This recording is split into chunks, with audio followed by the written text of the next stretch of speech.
Hello दोस्तों, मैं हूं अरविंद और स्वागत करता हूं आपके अपने YouTube चैनल नॉलेज जगत में।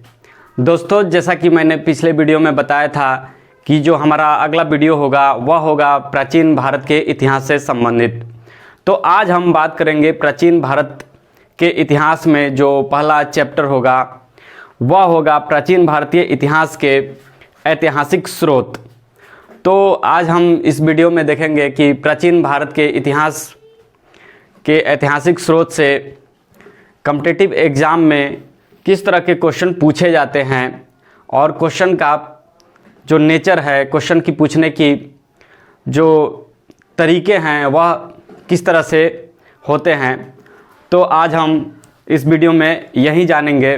तो आप बने रहिएगा पूरे वीडियो में मेरे साथ और हम लोग मिलकर देखेंगे कि कैसे हम इस चैप्टर को बढ़िया तरीके से तैयार करें, जिससे हमें एग्ज़ाम के समय में कोई परेशानी ना हो, कोई दिक्कत ना हो। तो जब हम बात करते हैं प्राचीन भारतीय इतिहास के ऐतिहासिक स्रोत के, तो उसमें सबसे पहले हम जान लें कि स्रोत की भूमिका कितनी होती है किसी भी विषय को जानने के संबंध में। तो जैसा कि यदि आपसे कहा जाए कि आज से 100 साल पहले क्या हुआ था, तो उसको बताने के लिए हमारे पास अनेकों सोर्स हैं, जैसे कि साहित्यिक हैं, या फिर हम 100 साल पहले की बात न्यूज़पेपर में जान सकते हैं, टीवी में देख सकते हैं। लेकिन यही बात आपसे पूछा जाए कि आज से 10,000 साल पहले क्या हुआ था, तो उसको जानने के लिए हमारे पास लिमिटेड सोर्स हो जाते हैं। उसमें हम देखते हैं कि ज़मीन के अंदर कौन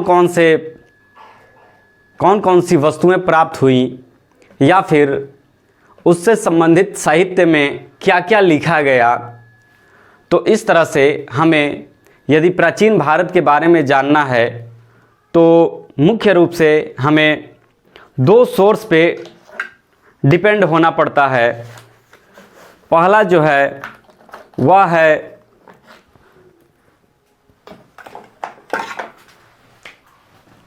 पुरातात्विक स्रोत और दूसरा जो है वह है साहित्यिक स्रोत। तो एक एक करके हम देखेंगे कि पुरातात्विक स्रोत में क्या क्या पढ़ना होता है और कैसे हम पुरातात्विक स्रोत के सहारे प्राचीन भारतीय इतिहास को जान पाते हैं।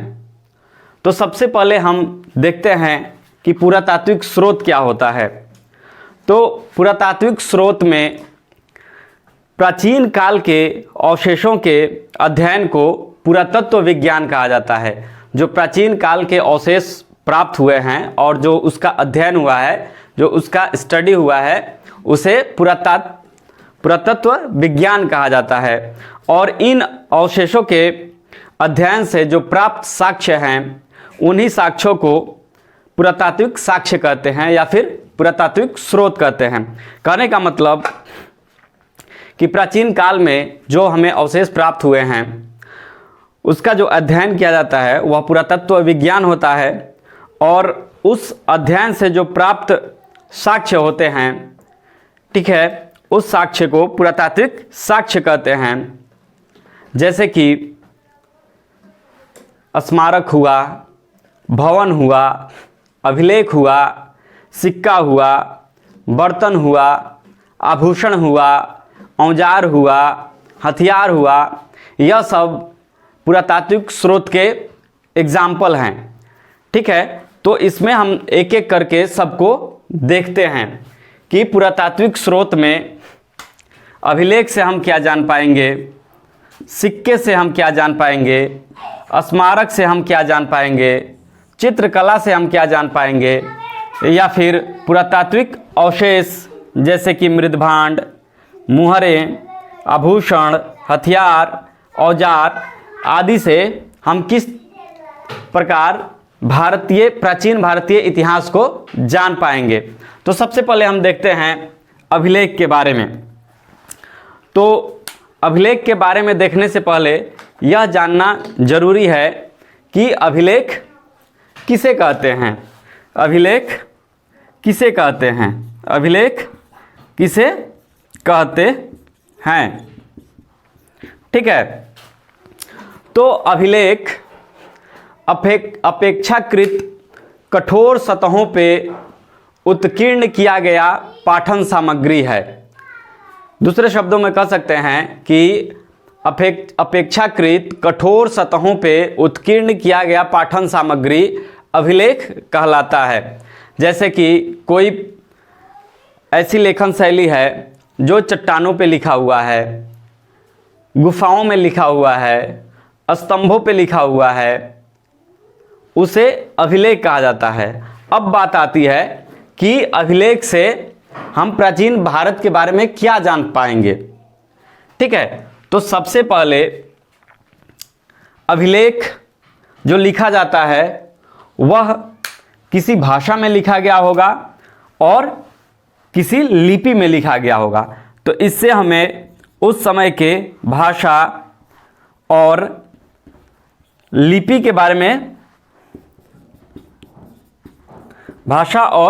लिपि के बारे में जानकारी प्राप्त होती है। जैसे कि अशोक ने अपने अभिलेख, अपने शिलालेख या स्तंभ लेख 4 लिपियों में लिखवाया था।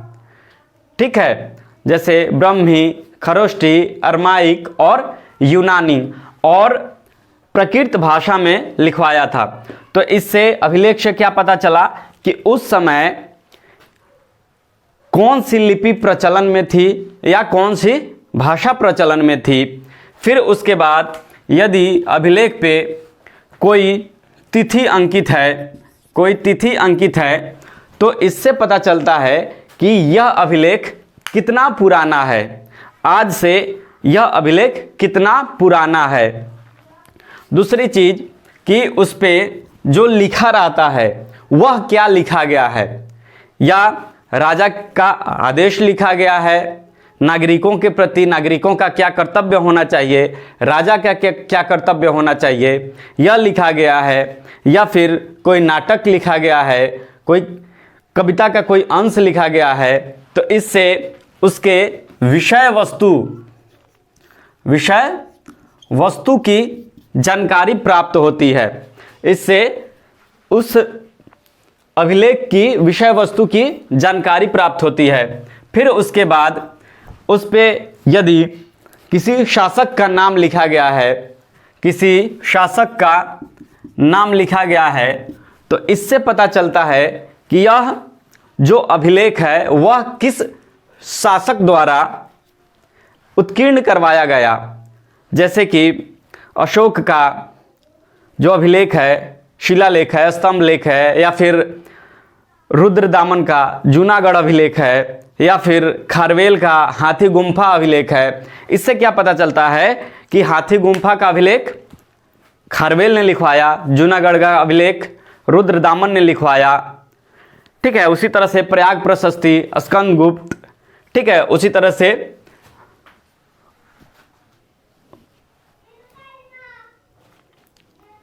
अशोक के अभिलेख, शिलालेख, गुहालेख आदि इसमें प्राप्त होते हैं। फिर उसके बाद यह किन किन क्षेत्रों में है, यह किन किन क्षेत्रों में स्थापित किया गया या फिर प्राप्त हुए हैं, उससे पता चलता है कि उस राजा का राज्य क्षेत्र कहां तक विस्तृत था। इससे राज्य क्षेत्र का विस्तार, राज्य क्षेत्र के विस्तार के बारे में जानकारी प्राप्त होती है। जैसे अशोक के जो स्तंभ लेख है वह लौरिया से, वैशाली से, सारनाथ से, इन सब से प्राप्त हुए हैं। तो पता चलता है कि अशोक जो वैशाली है, लौरिया नंदनगढ़ या लौरिया अरेराज या फिर रामपुरवा, यह सब उस समय अशोक के राज्य क्षेत्र में आते थे। तो इस तरह से हमें अभिलेख से क्या क्या प्राप्त हुए, राजा का राज्य क्षेत्र, उस अभिलेख का विषय वस्तु, शासक के बारे में पता चला, तिथि के बारे में पता चला, भाषा के बारे में पता चला और लिपि के बारे में पता चला। और इस तरह से अभिलेख प्राचीन भारतीय इतिहास को जानने का एक प्रमुख साधन हो जाता है, प्रमुख स्रोत हो जाता है। फिर उसके बाद अगली बारी आती है, वह आती है सिक्कों की। अब सिक्के किस तरह से हेल्प करते हैं प्राचीन भारत को जानने में? इसमें भी सेम अभिलेख की तरह ही है। जिस तरह से मान लीजिए कि यह सिक्का बना किस चीज का है? धातु। धातु सिक्का है तो बना होगा चांदी, सोना, तांबा, कांसा, पीतल, ठीक है। इस तरह से धातु के बारे में पता चलता है। अब इससे क्या फायदा होता है कि इससे फायदा होता है कि हमें इस बात की जानकारी मिलती है कि यह सिक्का जब का है तब लोग उस धातु के बारे में या उस धातु से परिचित थे, ठीक है। यदि हमें सोने का सिक्का प्राप्त हुआ, चांदी का सिक्का प्राप्त हुआ, तांबा का सिक्का प्राप्त हुआ या कांसा का सिक्का प्राप्त हुआ, तो इससे पता चलता है कि जब यह सिक्का बना उस समय लोग सोना, चांदी, तांबा, कांसा आदि से परिचित थे, ठीक है। दूसरी चीज, इस पे यदि कोई तिथि अंकित है तो इससे पता चलता है कि यह सिक्का कितना पुराना है, यह सिक्का कितना पुराना है। फिर इस पे यदि कोई लेख लिखा गया है, इस पे कोई लेख लिखा गया है, ठीक है, या फिर किसी शासक का नाम या उसके राज्य चिन्ह को अंकित किया गया है, तो इससे उस शासक के बारे में पता चलता है। फिर इसमें लिपि और भाषा के बारे में पता चलता है। और उसके बाद यह किन क्षेत्रों से प्राप्त हुए, यह किन क्षेत्रों से प्राप्त हुए, तो इससे राज्य क्षेत्र का, उस समय का राज्य क्षेत्र के बारे में पता लगता है। कि जैसे मान लीजिए कि भारत है, भारत में जो रुपए चलते हैं वह सबसे ज़्यादा भारत में ही प्राप्त होंगे, ना कि पाकिस्तान में या फिर अमेरिका या ब्रिटेन। यदि उसी तरह से पाकिस्तान का रुपया सबसे ज़्यादा पाकिस्तान में प्राप्त होंगे, नेपाल का रुपया सबसे ज़्यादा नेपाल में प्राप्त होगा। इस तरह से पता चलता है कि सिक्के जहाँ से सबसे ज़्यादा प्राप्त हुए, सिक्कों का भंडार प्राप्त हुआ, इससे अनुमान लगाया जाता है कि वह क्षेत्र उस समय उस शासक के अधीन था। फिर उसके बाद इस धातु से पता चलता है कि राजा की आर्थिक स्थिति, राजा की संपन्नता, उस राज्य क्षेत्र की संपन्नता। जैसे मान लो कि कोई राज्य क्षेत्र जहाँ पे सबसे ज़्यादा सोने का सिक्का है, सोने का सिक्का है, और कोई राज्य क्षेत्र जहाँ तांबा का सिक्का है, तो इससे हम अनुमान लगा सकते हैं कि जिस राज्य क्षेत्र में सोने की सिक्कों का प्रचलन सबसे ज़्यादा है, इसका मतलब कि वह राज्य क्षेत्र सबसे ज़्यादा संपन्न होगा, आर्थिक रूप से संपन्न होगा। और जब कोई समाज आर्थिक रूप से ज़्यादा संपन्न होता है तो वहाँ पे धार्मिक, सांस्कृतिक और सामाजिक उत्थान अपेक्षाकृत अच्छे होते हैं, अपेक्षाकृत उन्नत होते हैं। जैसे अभी के वर्तमान समय के संदर्भ में हम देख सकते हैं कि जो देश ज़्यादा विकसित हैं, आर्थिक रूप से ज़्यादा संपन्न हैं, जैसे ब्रिटेन हुआ, अमेरिका हुआ, यूरोप के कुछ कंट्रीज हैं, वहाँ नॉर्वे हुआ, स्वीडन हुआ, तो वहाँ देखा जाता है कि सामाजिक कट्टरता बहुत कम है, नगण्य है। धार्मिक कट्टरता नगण्य है, क्योंकि सभी लोग सुखी संपन्न हैं। तो इस तरह से हम सिक्कों से उस राज्य क्षेत्र के सामाजिक, आर्थिक, धार्मिक जीवन के बारे में पता कर सकते हैं, ठीक है। और उसके बाद जैसे मान लीजिए कि सोना का सिक्का है, सोना का ही सिक्का है, लेकिन एक राज्य क्षेत्र में अपेक्षाकृत ज़्यादा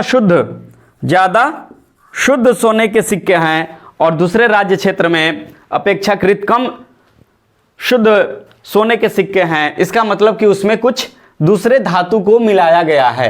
तो फिर इससे वहाँ आर्थिक स्थिति के बारे में हम जान सकते हैं। जैसे फॉर एग्जाम्पल, कुषाण शासकों ने कनिष्क के समय में सबसे ज़्यादा शुद्ध सोने का सिक्का भारत में प्रचलित था, और गुप्त शासक के समय में सबसे ज़्यादा सोने का सिक्का प्रचलित था, लेकिन वह उतना शुद्ध नहीं था जितना कि कुषाण के समय वाला। तो इस तरह से हमें सिक्कों से यह जानकारी प्राप्त होती है। फिर उसी प्रकार स्मारक से हमें क्या क्या जानकारी प्राप्त होती है, इसको मिटा देते हैं, थोड़ी देर के लिए रुक जाइए, फिर मैं बताता हूं आपको।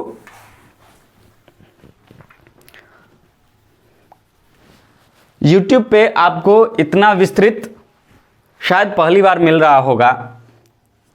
हम अपने तरफ से पूरी कोशिश करेंगे कि अपनी बात को आप तक पहुंचाएं और आपकी हर समस्याओं का समाधान हो जाए इस वीडियो से, कोई भी प्रश्न आपको परेशान ना करे, ठीक है। उसी प्रकार आगे देखते हैं स्मारक।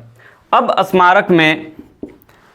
स्मारक में जनरली हम लोग वास्तुकला के बारे में देखते हैं, ठीक है, भवन निर्माण कला के बारे में देखते हैं, भवनों को देखते हैं। अब इसमें हम देखते हैं कि जो भवनों को बनाने का रॉ मटेरियल है, जो यूज हुआ है, वह कैसा है, ठीक है। उसमें पत्थरों का यूज हुआ है कि लकड़ी का यूज हुआ है कि ईंट का यूज हुआ है, ठीक है। तो इस तरह से हमें यह जानकारी प्राप्त होती है कि लोग तकनीकी रूप में कितने दक्ष थे। यदि ईंटों का प्रयोग हुआ है, पत्थरों का प्रयोग ना होकर के ईंटों का प्रयोग हुआ है, तो इसका मतलब कि तकनीक उतना विकसित हो चुका था जिससे कि लोग ईंट बना सके और उसे पका सके, ठीक है। और उसके बाद इसमें वास्तुकला, सबसे जो बड़ी बात है इसमें, वास्तुकला में लोग कितने दक्ष थे। फॉर एग्जाम्पल, चंद्रगुप्त मौर्य का जो राजप्रसाद था, उसके बारे में कुछ इतिहासकारों ने, कुछ यात्रियों ने बताया कि यह जो राजप्रसाद है, यह जो महल है, वह कोई मानव बना ही नहीं सकता। इतना भव्य महल था कि उस समय जो यात्री आए थे उन्होंने बताया कि यह तो कोई मानव बना ही नहीं सकता, यह साक्षात देवों के द्वारा, विश्वकर्मा के द्वारा बनाया गया महल है, ठीक है। इस तरह से वास्तुकला के बारे में पता चलता है। और राजा जो शासक है उसका वास्तुकला में कितनी रुचि है, इसके बारे में पता चलता है। जैसे आप आगे पढ़िएगा, मध्यकालीन भारत में पढ़िएगा, शाहजहां को जब पढ़ा जाएगा तो उसमें देखा जाएगा कि वास्तु के क्षेत्र में सबसे ज़्यादा कोई अगर मुगल बादशाह काम किया तो वह शाहजहां था। इससे वास्तु के क्षेत्र में उसके प्रेम को दर्शाता है, ठीक है। इसके बाद हम लोग चित्रकला को देखेंगे। चित्रकला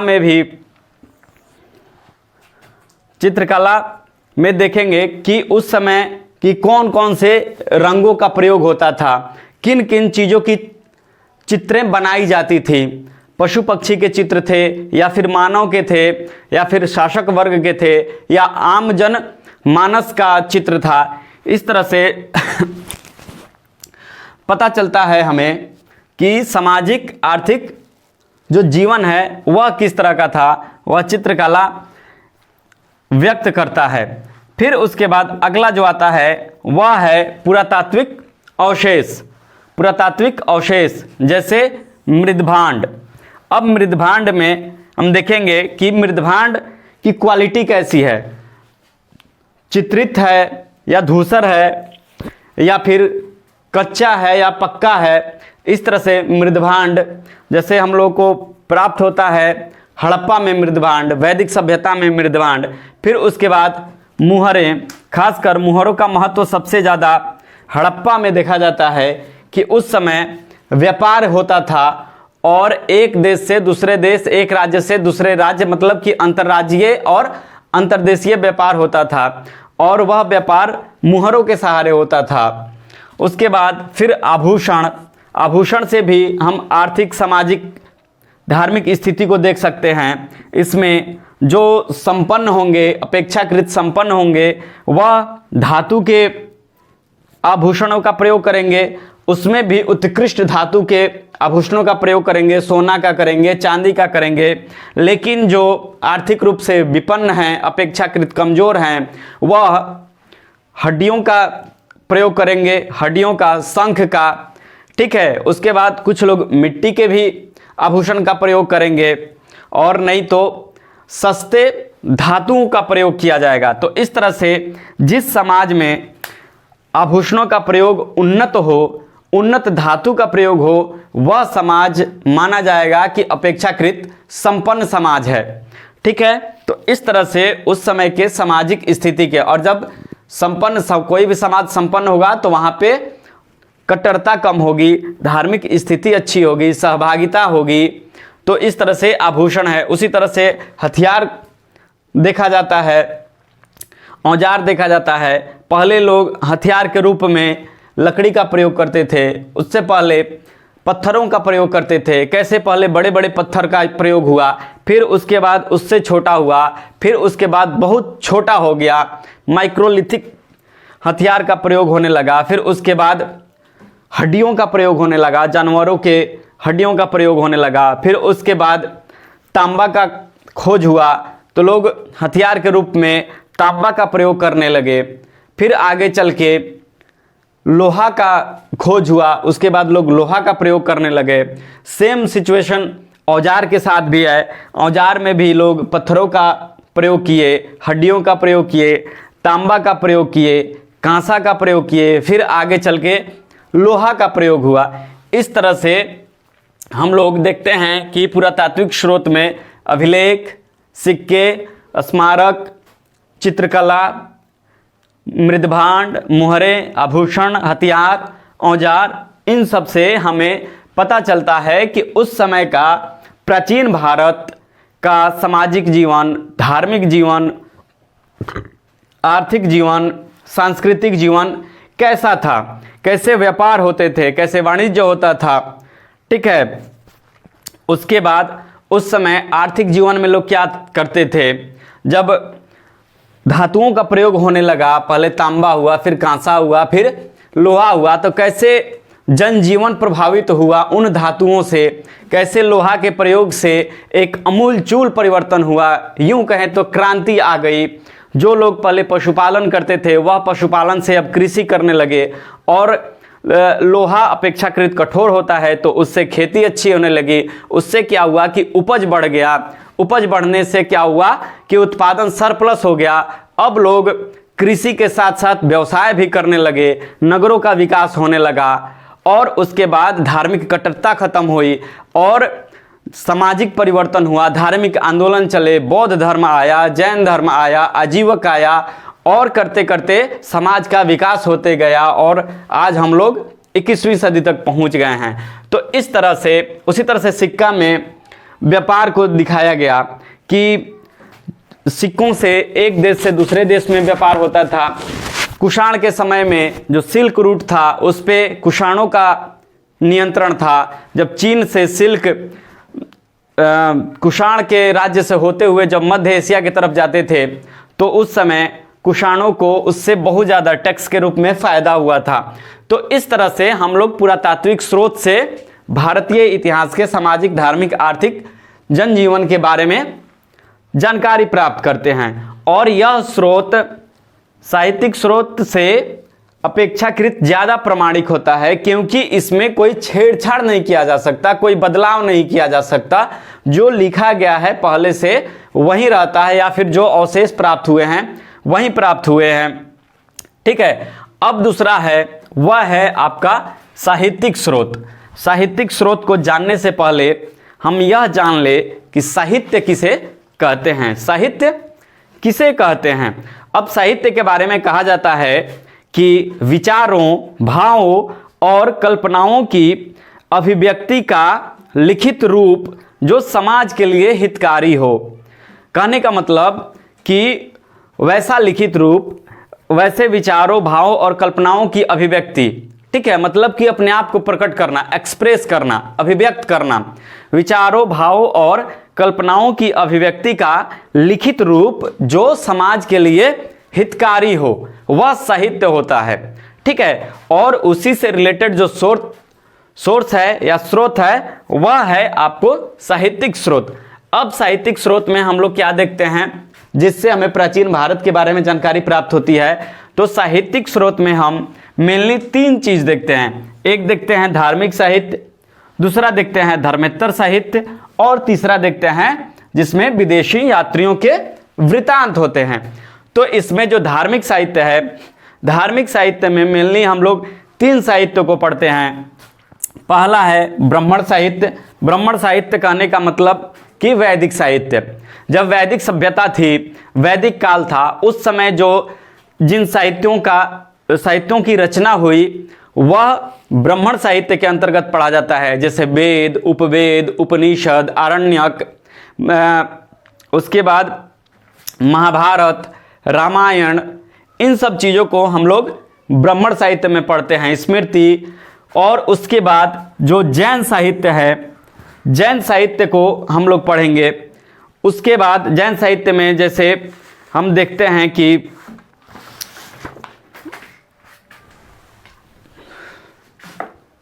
जैन साहित्य में कल्प सूत्र है, भगवती सूत्र है, अचरांग सूत्र है, ठीक है, उपांग है, इस तरह से जैन साहित्य है।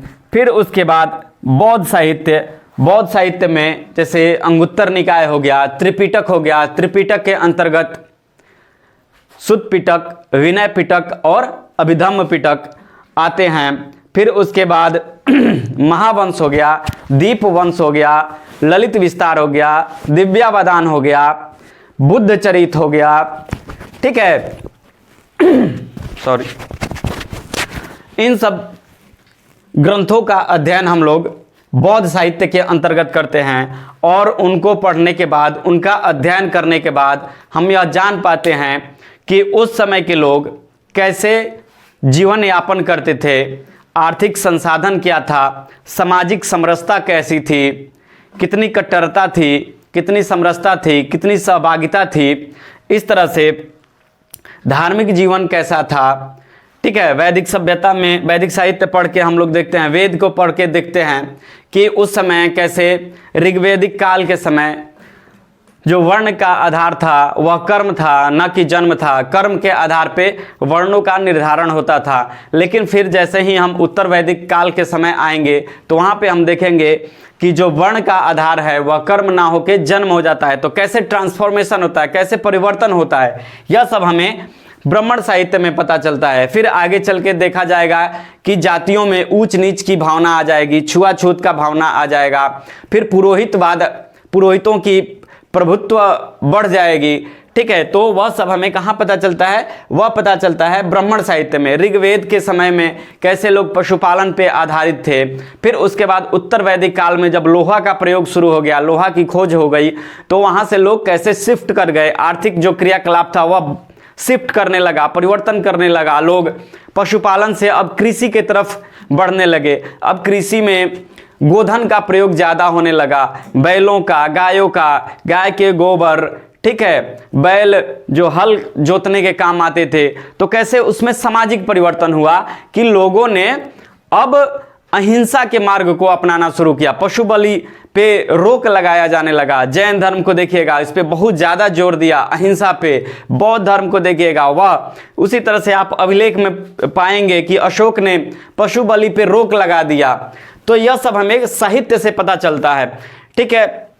फिर उसके बाद धर्मेत्तर साहित्य आता है। धर्मेत्तर साहित्य में कला है, जैसे कला में नाटक हो गया, कहानी हो गया, गद्य हो गया, पद्य हो गया, इन सब चीज़ में जैसे कि कालिदास, ठीक है, कालिदास इसमें बहुत महत्व रखते हैं, महत्वपूर्ण स्थान है। कालिदास का अभिज्ञान शकुंतलम, मेघदूतम, मालविकाग्निमित्रम आदि सब पुस्तकें। फिर उसके बाद गणित के क्षेत्र में आर्यभट्ट आए, भास्कराचार्य आए, ठीक है। उसके बाद फिर विज्ञान में, ज्योतिष में, फिर उसके बाद आयुर्वेद में। इस तरह से धर्म के इतर जो साहित्यों की रचना हुई, जिन ग्रंथों की रचना हुई, वह सब धर्मेत्तर साहित्य में या फिर लौकिक साहित्य के अंतर्गत हम लोग इसका अध्ययन करते हैं।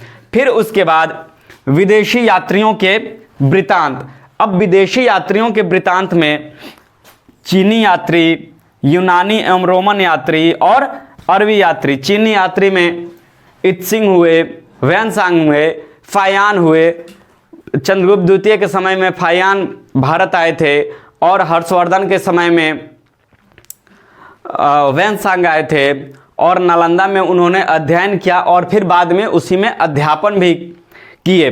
तो इस तरह से और उन्होंने अपने यात्रा वृत्तांत में भारत के बारे में, भारत के समाज के बारे में, भारत के धार्मिक स्थिति के बारे में उन्होंने क्या लिखा, उससे हमें पता चलता है कि उस समय का भारत कैसा था।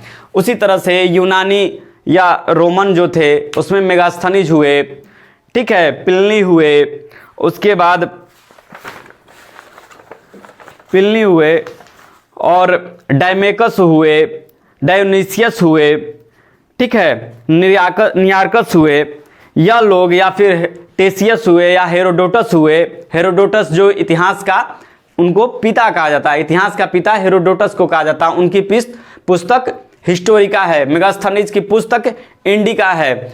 उन सब से हमें भारत के बारे में जानने को मिलता है। फिर उसके बाद उसी तरह से अरबी यात्रियों में अल बरूनी हो गए, इब्न बतूता हो गया। हालांकि ये तो प्राचीन भारत में नहीं है, वो मध्यकालीन भारत में है, लेकिन जब हम लोग विदेशी यात्रियों का वृत्तांत पढ़ते हैं तो अरबी यात्रियों को भी इसी में हम लोग शामिल कर लेते हैं।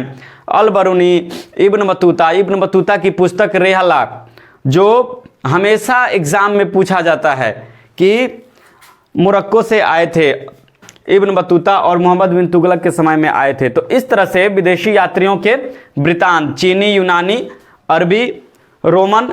तो अब हम प्राचीन भारतीय इतिहास के स्रोत का एक हम लोग मोटा मोटी जानकारी प्राप्त कर लिए कि हमें पुरातात्विक स्रोत के अंतर्गत जैसे अभिलेख, सिक्के, स्मारक, चित्रकला, पुरातात्विक अवशेष जैसे मृदभांड, मुहरे, आभूषण, हथियार, औजार, इसमें एक चीज छूट रहा है जिसे हम जोड़ देते हैं, वह है आपका मूर्ति।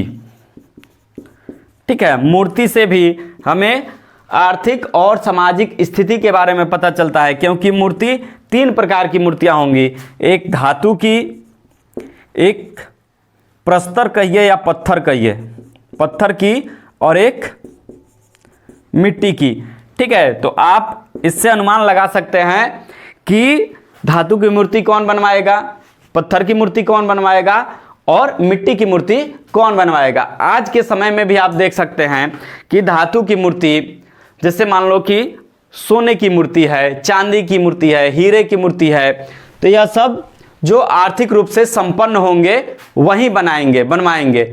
और फिर उसके बाद पत्थर में भी जो कीमती पत्थर हैं, जो कीमती पत्थर हो गए, जैसे नीलम हो गया, माणिक्य हो गया, ठीक है, वह सब पत्थर, मूंगा हो गया, इन सब पत्थरों से जो मूर्तियों का निर्माण होता है वह भी अपेक्षाकृत संपन्न लोग बनवाते हैं। तो इस तरह से धातु की मूर्ति, अब जहाँ पे ज़्यादातर धातुओं की मूर्तियाँ प्राप्त हुई हैं, इससे हम अनुमान लगा सकते हैं कि वह समाज अधिक संपन्न होगा। ठीक है, विलासितापूर्ण जीवन जी रहे होंगे उस समय के लोग। लेकिन जहाँ पे मिट्टियों की मूर्तियाँ ज़्यादा प्राप्त हुई है, इनसे हम मान सकते हैं कि यहाँ का जो आर्थिक स्तर है, आर्थिक स्थिति है, आर्थिक समाज है, आर्थिक जीवन है, वह अपेक्षाकृत निम्न होगा। तो इस तरह से मूर्तियाँ, फिर उसके बाद कला के बारे में, मूर्तियों के कला के बारे में कि उस समय के लोग मूर्ति कला में कितने प्रवीण थे, कितने दक्ष थे। ठीक है, शरीर का जो बनावट है या फिर मूर्ति का जो बनावट है,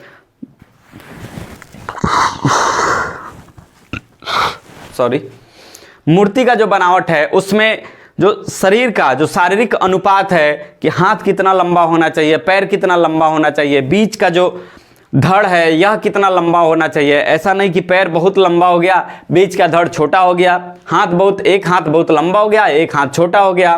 तो यह जो अनुपात है शारीरिक बनावट का, इसमें लोग कितने दक्ष थे। तो इस तरह से कला के बारे में पता चलती है।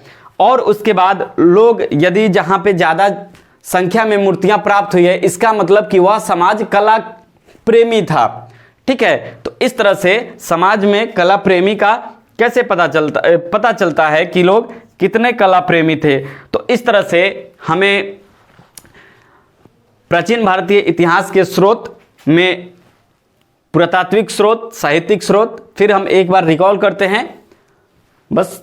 पुरातात्विक स्रोत, इसमें हम अभिलेख को देखते हैं, सिक्का देखते हैं, स्मारक देखते हैं, चित्रकला देखते हैं और पुरातात्विक अवशेष देखते हैं। पुरातात्विक अवशेष में मूर्ति हो गया, मृदभांड हो गया, मोहरें हो गई, आभूषण हो गया, हथियार और औजार। उसी तरह से साहित्यिक स्रोत में धार्मिक साहित्य, धर्मेत्तर साहित्य और विदेशी यात्रियों के वृतांत। धार्मिक साहित्य में ब्राह्मण साहित्य, जैन साहित्य और बौद्ध साहित्य, और धर्मेत्तर साहित्य में कला, गणित, विज्ञान, ज्योतिष, आयुर्विज्ञान इत्यादि। और विदेशी यात्रियों के वृतांत में चीनी यात्रियों के वृतांत, यूनानी एवं रोमन यात्रियों के वृतांत और अरबी यात्रियों के वृतांत। इन सब के अध्ययन से हमें प्राचीन भारतीय इतिहास के बारे में जानकारी प्राप्त होती है। तो अब यह हो गया। अब जो फैक्चुअल पोर्शन है उसके बारे में हम देखेंगे। अब एक एक करके जो अगला वीडियो होगा उसमें हम अभिलेख से रिलेटेड कॉम्पिटिटिव एग्जाम के पॉइंट ऑफ व्यू से कितने क्वेश्चन बन सकते हैं या किस तरह के क्वेश्चन पूछे जाते हैं, फिर उसको देखेंगे। फिर सिक्के से रिलेटेड जो क्वेश्चन बन सकता है, जो फैक्ट हमें देखना है उसको देखेंगे। स्मारक, चित्रकला, फिर उसके बाद साहित्य के बारे में देखेंगे। इस वीडियो में इतना ही। फिर अगले वीडियो में हम बात करेंगे अभिलेख सिक्कों के बारे में। तो यदि वीडियो आपको अच्छी लगती है तो वीडियो को लाइक कीजिए, कमेंट कीजिए। यदि कोई सुझाव है तो सुझाव दीजिए, उसमें हम सुधार करेंगे। और यदि चैनल पे नए हैं तो चैनल को सब्सक्राइब कीजिए, बेल आइकन को प्रेस कीजिए, क्योंकि जब भी मैं वीडियो बनाऊं तो उसका नोटिफिकेशन सबसे पहले आप तक पहुंचे। इसके लिए बेल आइकन प्रेस कीजिए। और वीडियो देखने के लिए धन्यवाद।